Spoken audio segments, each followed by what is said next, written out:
ada yang menentang syariat Islam gitu ya, ada yang mengatakan bahwa Islam itu tidak sempurna dan lain sebagainya, bahwa aktivitas amar ma'ruf nahi mungkar ini ya, di hadapan penguasa ini termasuk jihad yang paling utama. Karena apa? Aktivitas tersebut menuntut kesungguhan. Kita melakukan atas dasar keimanan kepada Allah ya, karena ini tetap harus disuarakan. Betul. Ya, pembelaan terhadap yang hak itu harus tetap disuarakan ya, walaupun apapun resiko yang harus kita dapati gitu ya. Assalamualaikum warahmatullahi taala wabarakatuh. Waalaikumsalam. Alhamdulillahirabbil alamin wassalatu wassalamu ala asrofil anbiya'i wal mursalin wa ala alihi washabihi ajmain. Allahumma sholli ala sayyidina Muhammad wa ala ali sayyidina Muhammad. Pemirsa Darus Sakofa Channel yang dirahmati Allah Subhanahu wa taala, berjumpa kembali dengan acara ngobrol bareng, yaitu program dari Darus Sakofa Ketapang. Nah, untuk malam hari ini kita akan membahas tema muhasabah kepada penguasa. Nah, untuk membahas tema pada malam hari ini kita kedatangan narasumber, yaitu Al Ustadz Muhammad Al Amin Knoster. Assalamualaikum Ustadz. Waalaikumsalam warahmatullahi wabarakatuh. Alhamdulillah, bagaimana kabarnya Ted? Alhamdulillah khair. Antum bagaimana? Alhamdulillah sehat. Nah, pemirsa, untuk Pak Al Ustadz Muhammad Al Amin Knoster ini adalah pembina pada Majelis Taklim Darus Sakofa Ketapang. Nah, kita untuk membahas tema muhasabah kepada penguasa ini, kemarin belakangan ada tagar, yaitu bubarkan MUI. Nah, karena indikasinya kemarin disebutkan bahwasanya di tubuh MUI itu terdapat beberapa orang yang dianggap teroris. Pendapat Al Ustadz gimana, Tad? Ya, baik. Bismillahirrahmanirrahim. Assalamualaikum warahmatullahi wabarakatuh. Alhamdulillah. Wa shalli ala Rasulillah sallallahu alaihi wasallam wa ala alihi wa sahbihi ajma'in. Asyhadu an la ilaha illallah wahdahu la syarika lahu wa asyhadu anna Muhammadan abduhu wa rasuluh alladzi la nabiyya ba'da. Allahumma shalli ala Muhammad wa ala ali Muhammad. Rabbi shrah li sadri wa yassir li amri wa hlul 'uqdatam min lisani yafqahu qawli. Alhamdulillah, segala puji bagi Allah Rabb semesta alam yang telah memberikan kita kesehatan ya, nikmat yang luar biasa yang telah Allah berikan kepada kita semua, sehingga kita bisa hadir di di tempat, di acara yang luar biasa ini. Baik, terkait dengan pertanyaan tadi ya, tagar bubarkan MUI itu ya. Nah, ini banyak kasus, banyak hal yang memang asumsi-asumsi yang kita dapati dari masyarakat gitu ya. Ada yang pro, ada yang kontra. Ada yang mereka diam saja ya, tanpa komentar. Betul. Nah, maka dalam hal ini ya, terkait dengan upaya ya untuk membubarkan MUI ini, pasti ada sesuatu yang salah gitu ya. Betul. Terkait dengan fakta yang ada. Nah, ini justru tindakan-tindakan yang akan mengkriminalisasi ajaran Islam ya, karena memang MUI ini adalah majelis atau misalkan lembaga terbesar kaum muslimin ya, yang ada di Indonesia. Nah, dengan dikriminalisasinya atau misalkan diberikan tagar bubarkan MUI gitu ya, dengan alasan tadi itu ada beberapa orang yang diduga sebagai anggota salah satu kelompok teroris ini, adalah upaya daripada tindakan yang memang merugikan Islam itu sendiri. Betul. Nah, karena memang yang ada di majelis Majelis Ulama Indonesia itu adalah para ulama yang betul-betul sungguh-sungguh yang menjadi pegangan umat, yang menjadi panutan umat gitu untuk memberikan fatwa-fatwanya ya secara Islami ya. Nah, ketika lembaga ini ya diupayakan untuk dibubarkan gitu, pasti ada sesuatu yang ingin dicapai ya, sesuatu yang ingin diarahkan agar supaya umat Islam ini kemudian melemah, ya, semakin hari semakin lemah. Nah, maka dari itu, ya, dengan adanya tagar seperti ini, ya sikap kita harus melawan, gitu ya, harus membela apa yang menjadi kewajiban kita sebagai seorang muslim, apalagi ini terkait dengan ulama yang dikriminalisasi tanpa adanya bukti yang jelas terkait dengan tuduhan mereka sebagai anggota teroris, begitu. Oh gitu. Nah kalau misalnya kita tadi kan tahu fakta sudah dicap beberapa orang yang dianggap teroris. Nah kenapa bisa sampai seperti itu dan apa landasannya kalau misalnya pemerintah ini sampai melakukan penangkapan seperti itu?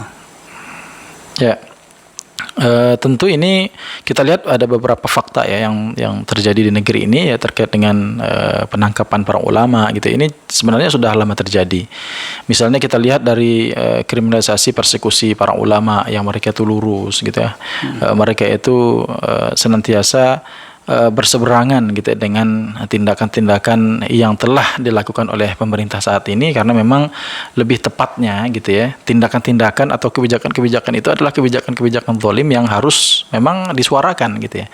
Nah, para ulama ini yang saat ini dikriminalisasi, ditangkapi gitu ya, kemudian difitnah dan lain sebagainya ya, seperti misalkan Habib Rizik Syihab gitu, lalu kemudian Habib Bahar bin Smith gitu ya. Nah, kemudian sebelum-sebelumnya ada Ustadz Abu Bakar Ba'asyir, ya. Dan yang terakhir adalah Ustadz Farid Oqbah dan juga Ustadz Muhammad Zain An-Najah ya. Nah, ini jelas adalah harusnya yang harus kita lakukan adalah pembelaan terhadap mereka, dan ini yang dilakukan pemerintah justru tindakan-tindakan yang harus dilawan dan juga harus ditentang, dikoreksi, gitu ya, dikoreksi.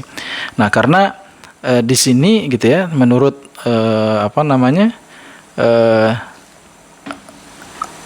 fakta atau ya dalil-dalil yang terkait dengan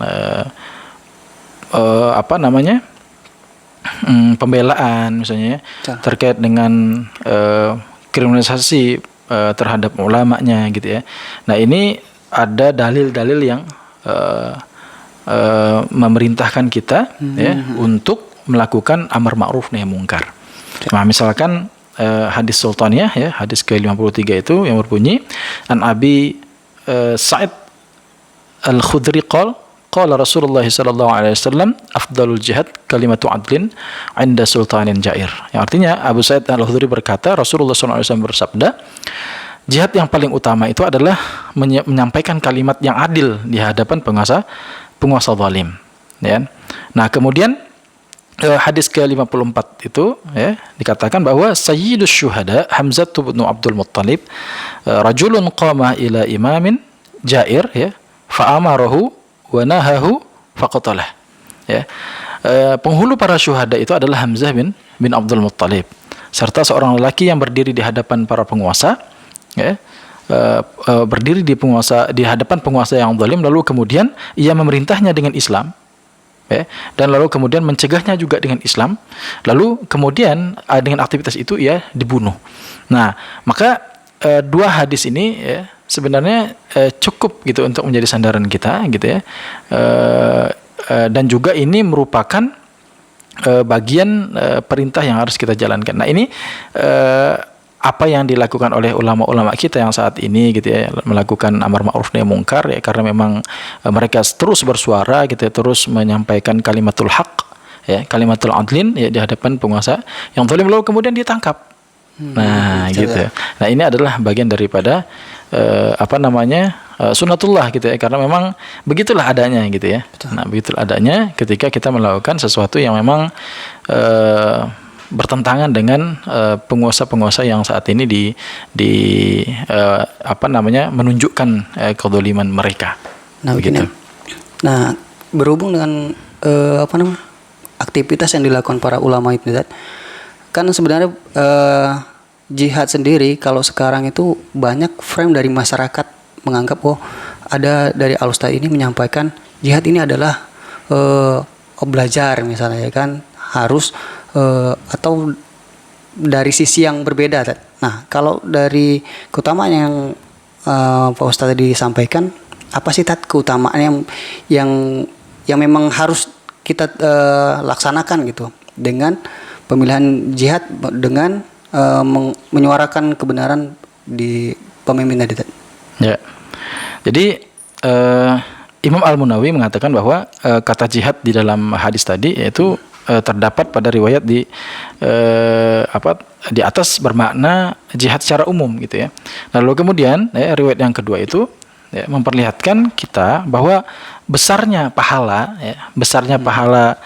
bagi orang yang menyampaikan amar ma'ruf nahi munkar ini terkhusus amar ma'ruf nahi munkar kepada penguasa yang zalim ya. Nah, ini kan penguasa yang zalim sekarang ini yang melakukan tindakan kriminalisasi ulama, kemudian tadi itu beberapa waktu lalu pernah mengkriminalisasi ajaran Islam terkait jihad dan khilafah gitu kan ya. Nah, lalu kemudian gitu ya ada juga upaya-upaya untuk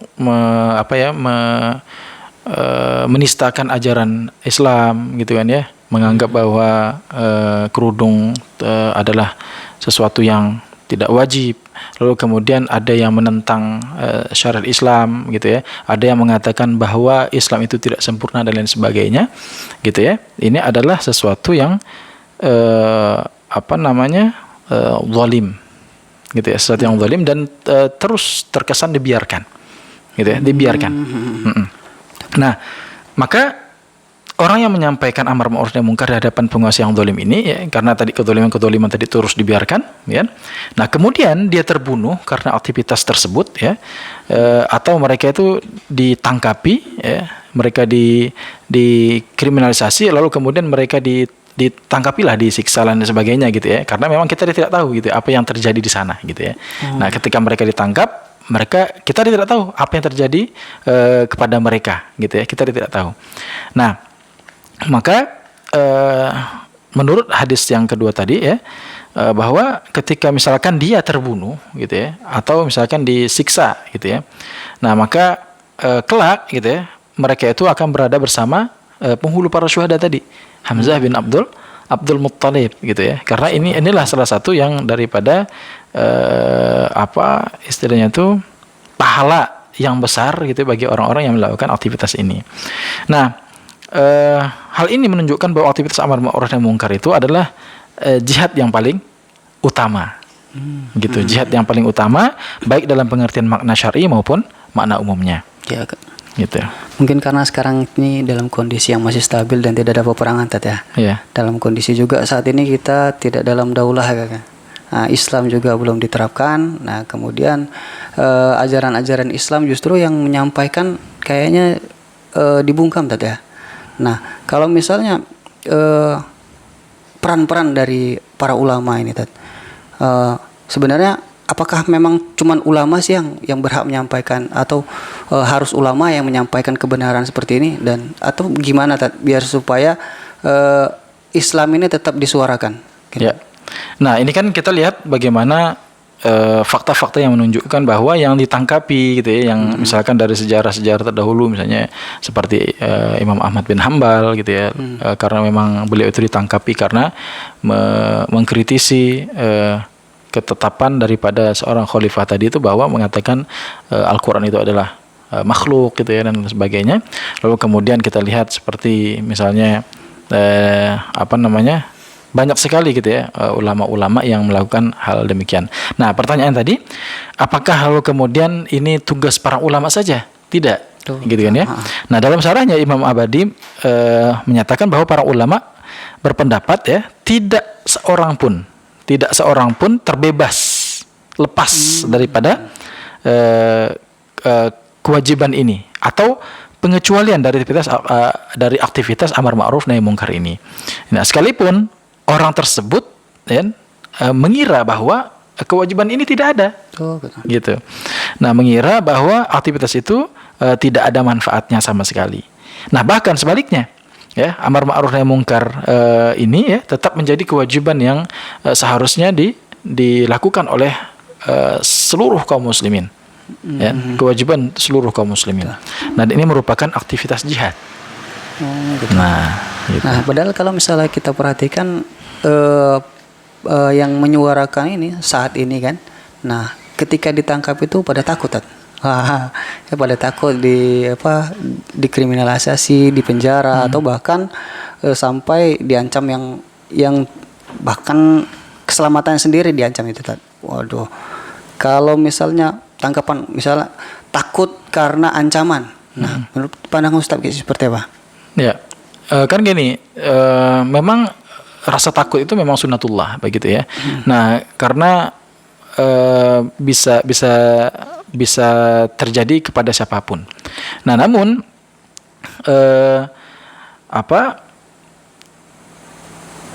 ketika seseorang itu sudah menjadikan keimanan itu benar-benar terhunjam di dalam dada mereka gitu kan ya.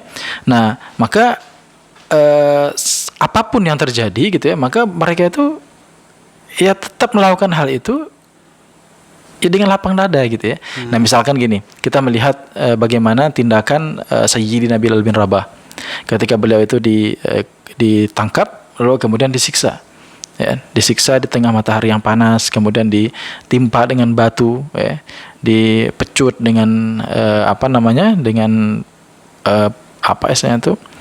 cemeti gitu kan ya. Nah, lalu kemudian beliau itu dipaksa untuk meninggalkan agama yang luhur ini. Kemudian beliau diperintahkan untuk mencemooh Rasulullah SAW. Nah, tapi apa yang beliau lakukan? Nah, justru beliau semakin kuat siksaan yang beliau terima, ya, semakin kuat pula ketahanan yang beliau rasakan gitu kan ya. Padahal dikenal di kalangan orang-orang Quraisy pada saat itu, Bilal bin Rabah ini adalah orang yang paling lemah gitu kan ya. Nah, tidak pernah terlihat kekuatan Bilal itu seperti itu. Nah, maka Imam As-Siddiqi menjelaskan bahwa aktivitas amar ma'ruf nahi mungkar ini ya, di hadapan penguasa ini termasuk jihad yang paling utama. Karena apa? Aktivitas tersebut menuntut kesungguhan. Nah, karena kesungguhan itulah lalu kemudian membuat seseorang itu hilang rasa takutnya. Kesungguhan karena memang betul-betul ingin menegakkan amar ma'ruf nahi mungkar. Nah, ketika ada kesungguhan, ya, maka yang lain akan lewat. Begitu. Nah, lalu kemudian kekuatan iman yang betul-betul menghujam. Serta kemudian keteguhan pribadi para pengemban dakwah itu, ya, ketika menyampaikan koreksi kepada penguasa zalim, ya, yang terkenal luas akan kezalimannya, akan kediktatorannya, ya. Nah, walaupun istilahnya ada yang mengatakan bahwa ya, wajah seseorang itu misalnya yendeso gitu ya, tapi lalu kemudian mustahil kalau seseorang yang wajahnya yendeso tapi ndak ini apa istilahnya itu bukan seseorang yang punya sifat diktator gitu kan ya. Nah, gitu. Nah, tetap saja ya kedzaliman dan kekejamannya itu tersebar luas. Ya. Nah, sementara ya seseorang tadi itu ketika melakukan hal itu rasa takutnya hilang. Dan ketika dia melakukan aktivitas itu rasa takutnya hilang terhadap penguasa zalim tadi, ya, walaupun ya, bisa jadi gitu ya, hasilnya efeknya itu dia akan terancam kehidupannya, ya, keluarganya akan dikacaukan gitu ya, pekerjaannya akan dihilangkan gitu kan, begitu. Betul, ya, terus ditekan gitu ya. Nah, karena apa? Inilah bukti bahwa seseorang itu telah menjual dirinya, ya, hanya kepada Allah Subhanahu wa taala. Ya, dia telah melakukan jual beli dengan Allah Subhanahu wa taala, ya, dan dia menyerahkan, ya, jiwa raganya hanya untuk Allah Subhanahu wa taala. Nah, dan juga meletakkan hak-hak pribadinya itu, ya, jauh di bawah perintah Allah Subhanahu wa taala. Nah, maka dari ini ya keadaan inilah yang kemudian ya yang membedakannya dengan para mujahid lainnya ketika dia melakukan aktivitas jihad yang paling utama, yakni mengoreksi para penguasa zalim tadi. Nah, karena posisi yang dia lakukan saat itu adalah posisi yang membahayakan dirinya, ya, karena telah melakukan nasihat-nasihat ya berdasarkan agama kepada penguasa zalim lagi kejam tersebut. Nah, itu yang menjadi landasan seseorang itu. Ya, karena jual beli terhadap Allah, jiwanya sudah diserahkan hanya kepada Allah Subhanahu wa taala, sehingga tidak ada rasa takut sama sekali. Insyaallah. Gitu. Nah, gini Tad, kalau misalnya kita kan mau mengkritik penguasa ini kan. Nah, kalau misalnya dalam sekarang ini kondisi pandemik, nah, nggak boleh kita dimulai atau sekarang zaman canggih ini di dunia media sosial. Nah, kita membuat mengkritik penguasa dengan cuitan, dengan status atau dengan postingan-postingan lain. Nah, itu saja mungkin kalau nggak salah saya pernah kemarin mendengar dari teman-teman gitu kan, akunnya itu langsung dihack atau langsung hilang akunnya, tidak bisa diakses. Nah, tumbang gitu ya. Iya. Nah, jadi ketika sekarang banyak rajianya itu justru di media sosial. Nah, kalau misalnya aktivitas seperti itu apa termasuk juga jihad? Ya itu termasuk juga gitu ya, termasuk jihad karena memang tugas itu dilakukan oleh seluruh kalangan gitu ya. Seluruh kaum muslimin itu merupakan kewajiban untuk melakukan aktivitas tersebut. Nah, misalnya dengan membuat tautan-tautan, membuat status-status gitu terkait dengan kebijakan-kebijakan zalim, lalu kemudian dikritisi melalui tulisan gitu kan ya. Nah, dengan tulisan tadi, dengan tautan tadi, lalu kemudian dianggap melanggar standar komunitas gitu kan ya. Nah, ini termasuk bagian daripada aktivitas amar ma'ruf nahi munkar tadi. Nah, maka kegiatan-kegiatan seperti ini ya terus dilakukan gitu ya. Agar apa? Pertama, kita melakukan atas dasar keimanan kepada Allah ya, karena ini tetap harus disuarakan. Betul. Ya, pembelaan terhadap yang hak itu harus tetap disuarakan ya, walaupun apapun resiko yang harus kita dapati gitu ya. Nah, dan juga ini adalah pencerdasan kepada umat gitu ya, melakukan istilahnya itu adalah wa'yun siasi gitu ya, memberikan pendapat secara politik gitu ya, memberikan opini politik kepada masyarakat luas gitu ya, bahwa ini harus ditentang ya. Kebusukan, persongkolan jahat yang dilakukan pemerintah zalim ini harus betul-betul harus dikeluarkan gitu ya, diunggah gitu. Nah, karena memang seharusnya gitu kan ya, bukan kriminalisasi terhadap ulama yang harus dilakukan, tapi bagaimana upaya pemerintah ini harusnya gitu ya membenahi diri ketika mereka itu dikritisi, bukan malah menangkapi gitu ya. Nah, mereka harus muhasabah, mereka harus istilahnya itu sadar gitu ya ketika dikritisi gitu ya. Nah, supaya apa? Mereka juga aman di dunia dan akhirat. Ini ada bukti rasa sayang seorang ulama itu ya, seorang muslim itu ya terhadap penguasa tadi, sehingga mereka tidak melakukan kesalahan yang sama. Nah, gitu. Nah, gini Dad, kalau misalnya dalam salah satu kita mau mencerdaskan tadi, menyampaikan kebenaran, tetapi ada juga bahwasanya buzzer. Nah, kita melawan masyarakat, jadi yang tadinya kita mau sampaikan tapi dilawan oleh tim orang-orang yang nggak bertanggung jawab, sehingga masyarakat kita ini dibuat bingung antara yang mana sih yang benar untuk menyampaikan kebenaran sama dengan penguasa ini gitu. Sedangkan di sisi lain faktanya berbeda, misalnya seperti itu. Jadi masyarakat kita bingung antara penyampaian yang mau kita sampaikan dengan yang benar dengan propaganda yang terjadi saat ini. Nah, inilah intinya itu ya, pertarungan antara hak dan batil gitu ya. Nah, mereka para buzzer itu memang berupaya untuk menghalangi gitu ya, mengcounter apa yang telah dilakukan oleh orang-orang yang tadinya itu ingin memberikan koreksi ingin menjabarkan sesuatu yang memang seharusnya dipahami oleh masyarakat luas. Nah, tapi mereka ini justru menjadi sesuatu yang bagian daripada untuk menghilangkan kesadaran itu. Ya kan? Menutup-nutupi kebobrokan, menutup-nutupi kerusakan yang dilakukan oleh penguasa zalim tadi. Nah, tentu hal ini tidak membuat kita surut gitu ya. Nah, inilah ujian-ujian kita gitu kan ya. Harusnya kita tetap bersemangat gitu ya sebagaimana mereka. Ya kan? Kita melakukan hal itu karena Allah, sedangkan mereka ya justru menghalangi orang-orang untuk berpikiran jernih dan juga melakukan kebenaran gitu ya. Nah, alih-alih ingin membuat masyarakat sadar, justru mereka akan menyesatkan umat. Nah, kita sebagai seseorang yang paham bahwa itu adalah aktivitas yang justru akan menyesatkan umat, kita harus tetap melakukan aktivitas itu, membongkar itu. Nah, agar umat itu senantiasa mendapatkan opini yang benar di tengah-tengah mereka. Nah, sehingga mereka itu mengambil opini yang benar ya untuk mereka konsumsi, bukan malah mengikuti apa yang diinginkan oleh para buzzer tersebut.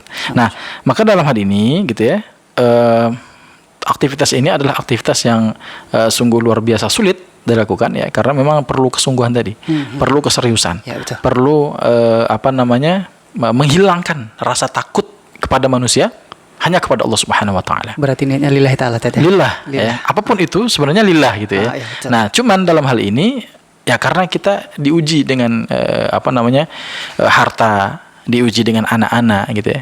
Nah, nanti kalau seandainya kita melakukan hal ini, nanti anak-anak kita mau makan apa, ya kan? Nah, nanti kalau kita melakukan hal ini, nanti kita nggak dapat lagi kenikmatan bersama istri, ya kan?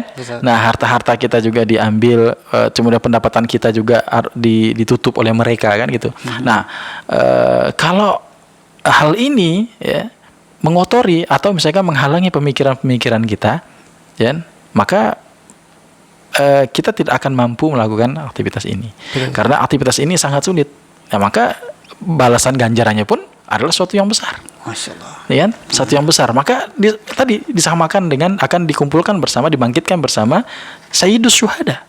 Ya, pemimpin penghulu para mujahid, ya.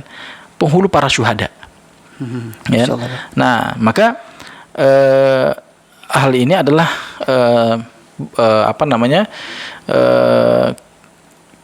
kemuliaan yang Allah berikan kepada orang-orang yang melakukan aktivitas yang luar biasa ini.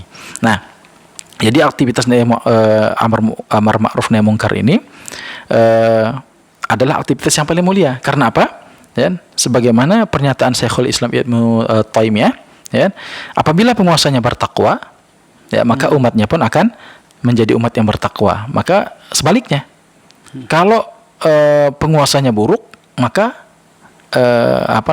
masyarakatnya pun akan buruk. Nah, penguasa itu adalah standar kebaikan masyarakat. Jangan dibalik. Bukan masyarakat itu standar kebaikan penguasa, ya? Karena ada sebagian orang yang menganggap hal itu begitu, gitu, dibalik gitu. Nah, padahal standar kebaikan daripada masyarakat ya karena kebaikan daripada penguasanya. Ketika penguasanya baik, maka masyarakat akan baik. Ya kan? Nah, ketika penguasa buruk, maka masyarakat akan buruk. Kenapa penguasa buruk? Karena ulamanya buruk. Nah, kenapa ulama bisa buruk? Karena ulamanya sudah hilang, ya, hilang rasa takutnya kepada Allah Subhanahu wa taala, dan mereka menjual agama mereka demi dunia. Nah, gitu. Sehingga para penguasa lalai, zalim, dan masyarakat tentu akan rusak, begitu. Nah, itu yang terjadi di tengah-tengah kita. Nah, maka apabila kerusakan hukum dan penguasa masih tetap ada, ya, jelas masyarakat pun akan tetap rusak. Begitu. Nah, oke, baik pemirsa, tadi itu udah disampaikan bahwasanya tugas bagi kita semua itu adalah menyampaikan kebenaran kepada penguasa. Nah, kalau misalnya ada yang nggak benar nih, nggak ada yang benar, nah kita apa salahnya sih menegur para pemimpin-pemimpin yang ada di sana kalau misalnya yang melakukan kelalaian atau ada yang kurang bagus gitu kan menurut kita. Nah, itu merupakan suatu yang dianggap jihad loh. Nah, tadi sudah disampaikan oleh Al-Ustadz Muhammad Al-Amin. Nah, Ini kayaknya waktu kita ini sudah mulai sedikit, sudah sampai penghujung acara nih. Ya, coba kita simpulkan, minta dari closing statementnya, biar supaya para pemirsa sekalian bisa lebih dapat inti dari pembahasan kita malam ini. Ya. Maka dari itu saudara yang Allah Subhanahu wa taala, aktivitas muhasabah kepada penguasa ini adalah amar ma'ruf yang diperintahkan gitu ya. Amar ma'ruf yang menjadi kewajiban kita, dan hal ini adalah bagian daripada membela kebenaran ya, merupakan kunci sukses ya, dunia dan di akhirat. Nah, gitu. Ketika kita melakukan hal demikian, maka insya Allah, maka kita lihat tadi itu kemuliaan yang akan Allah berikan kepada orang-orang yang melakukan hal demikian. Maka jangan sampai kita itu merasa takut hanya kepada manusia, ya. Pada saat hukum-hukum Allah itu dikriminalisasi. Pada saat ulama-ulama yang tadinya lurus gitu ya, yang ingin menyampaikan kebenaran lalu kemudian dikriminalisasi, lalu kemudian kita diam. Dan kita harus tetap menyuarakan itu, karena itu merupakan kewajiban seluruh kaum muslimin yang harus ditegakkan. Nah, tentu hal ini tidak akan bisa terwujud ya kalau keimanan, akidah itu lemah gitu ya. Maka akidah yang kuat gitu ya akan memberikan pemahaman yang kuat juga terkait dengan pengorbanan yang harus kita berikan terhadap agama ini. Maka ingat daripada perintah Allah Subhanahu wa taala, janji dari Allah Subhanahu wa taala, ya ayyuhalladzina amanu in tansurullaha yansurukum wa yutsabbit aqdamakum. Hai orang-orang beriman, ya, barang siapa yang menolong agama Allah, ya, niscaya Allah akan menolong mereka dan meneguhkan kedudukan mereka. Maka dari itu ya, kita harus betul-betul serius dalam mewujudkan aktivitas amar ma'ruf nahi munkar ya, terkait dengan menyatakan perkataan yang adil, ada perkataan yang hak di hadapan penguasa yang zalim, agar supaya apa? Supaya keadilan itu merata di tengah-tengah umat, dan hak ya akan mengalahkan kebatilan. Ya, yang seharusnya kita lakukan adalah terus melakukan muhasabah kepada penguasa, karena ini adalah aktivitas yang paling utama, yakni jihad yang paling utama yang akan dibangkitkan bersama Sayyidus Syuhada Hamzah bin Abdul Muttalib. Ya, semoga kita termasuk orang-orang yang senantiasa menjadikan ketakutan hanya kepada Allah Subhanahu wa taala, bukan kepada manusia. Sehingga apa? Sehingga kita benar-benar serius dalam mengimani apa yang Allah perintahkan, gitu ya. Ya. Hadanallahu wa iyyakum ajma'in. Wassalamualaikum warahmatullahi wabarakatuh. Waalaikumsalam. Para pemirsa, itu tadi yang materi malam ini kita sudah dibahas adalah muhasabah kepada penguasa ya. Sebagai luar biasa sekali pemaparan tadi dari Pak Ustadz Muhammad Al-Amin Knoster, yaitu mengedukasi kita bahwa bahwasanya kita harus tetap mengoreksi penguasa, walaupun kita harus dengan konsekuensi yang tidak menyenangkan. Nah, untuk berikutnya kita akan tetap untuk minggu depan dengan agenda berikutnya adalah tetap di Darus Sakofah Channel dengan ngobrol bareng untuk tema yang lainnya. Jangan lupa untuk selalu menyebarkan konten-konten kebaikan dan saksikan di Darus Sakofah Channel untuk semua menyebarkan kebaikan. Untuk itu, lebih dan kurang saya mohon maaf. Assalamualaikum warahmatullahi wabarakatuh.